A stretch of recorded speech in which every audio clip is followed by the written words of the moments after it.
예, 후보자님, 사실 윤석열 대통령과 그 개인적인 인연은 없으시다 이렇게 말씀하신 거로 맞나요? 예. 네, 그렇습니다.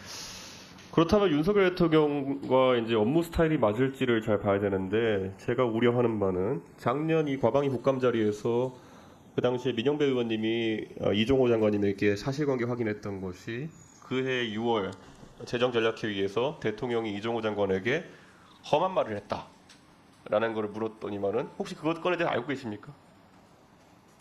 못 듣고 있습니다.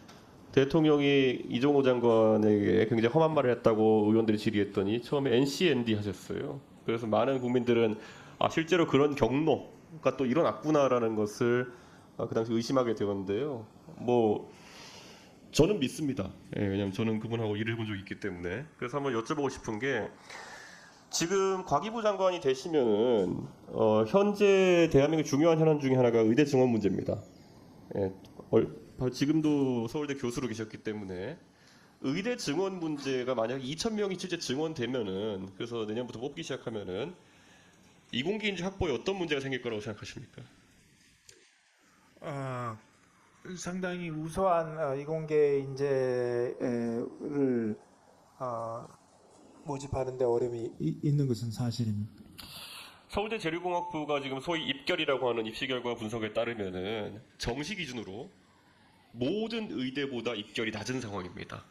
예, 그런 상황이라면은 우리가 여기 상식적으로 2천 명 정도의 의대 증원된다 그러면은 재직하셨던 서울대 재료공학부의 학생들의 결국 입결이라는 거 더 떨어지지 않겠습니까? 그거에 대해서 만약 교수로서는 어떤 입장을 가지고 계신지요?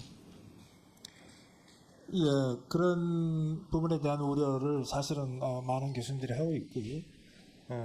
이 정도 말씀드리겠습니다.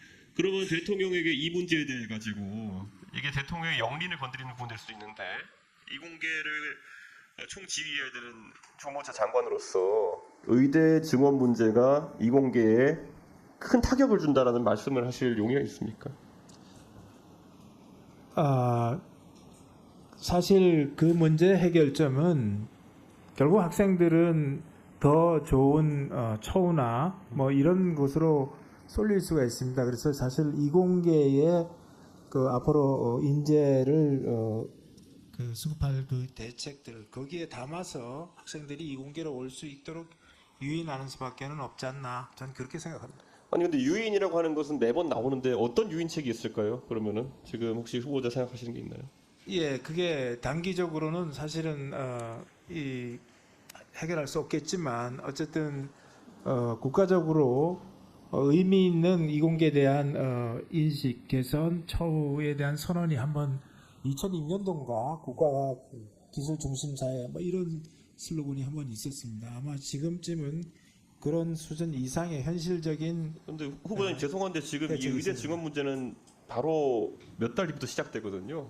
혹시 구체적인 대안이 없으시다는 얘기인가요, 그러면? 아니요, 제 생각에는 단기 대책은 참 말하는 게 어려운데 그래도 이 이공계 쪽에 그 외국 학생들 상당히 참 스마트한 학생들이 한국에 많이 들어오고 있습니다.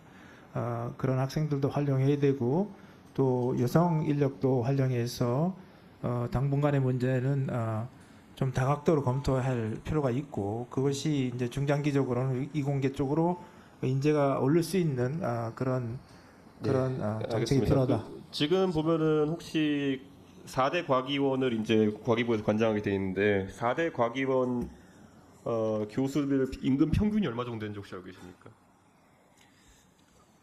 제가 아직 그 숫자를 가지고 있지 않습니다. 2023년 기준으로 자연과학대는 1억 4,500 정도, 생명과학기술대학 1억 4천, 공대 1억 3,700 이 정도 이제 받고 있는 상황인데 주요 산업체 임원 임금 현황과 비교해보면 삼성전자는 1인당 임원이 평균 7억 2천, LG는 4억 5천, 하이닉스는 5억 6천 이 정도 되는데 아까 말씀하신 대로 이공계의 연구를 지속하기 위해서는 그럼 어느 정도의 처우가 보장된다 생각하십니까? 지금 뭐 후보자께서도 교수하시면서 받은 공급이 있겠지만은 사실 연구를 지속하신 후보자님과 다르게 후보자님 정도 이력이면은 산업체에서 훨씬 많은 임금 받을 수 있을 텐데 이런 격차를 줄일 수 있을까요?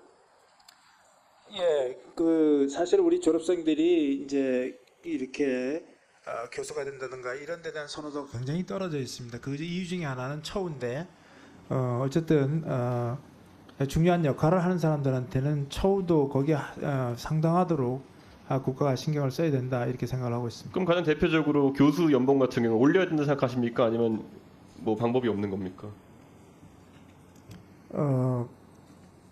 저는 올려야 된다고 생각을 합니다.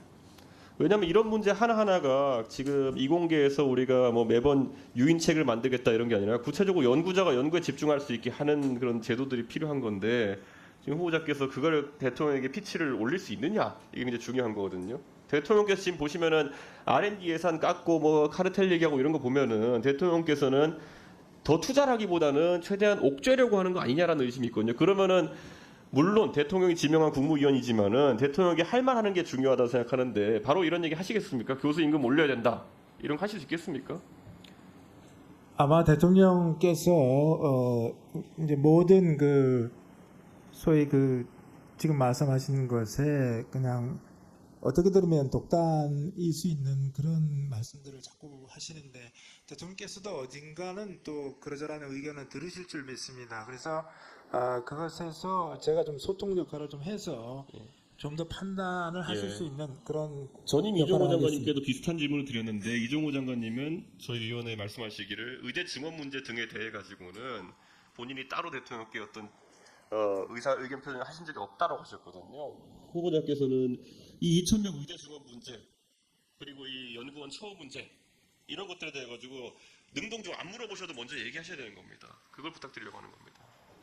예, 좋은 지적 참고하겠습니다. 실제로 의대 증원이 만약 된다고 하면은 2,000명까지 증원되게 되면은 지금 계산하면은 수능 응시자 수 기준으로 앞으로 서울대 공부에는 1등급 학생을 아무도 가지 않는 상황이 되는 겁니다. 그런 상황을 과기부 장관이 연구에 책임지는 사람이 제대로 얘기하지 못하면은 누가 앞으로 하겠습니까? 감사합니다.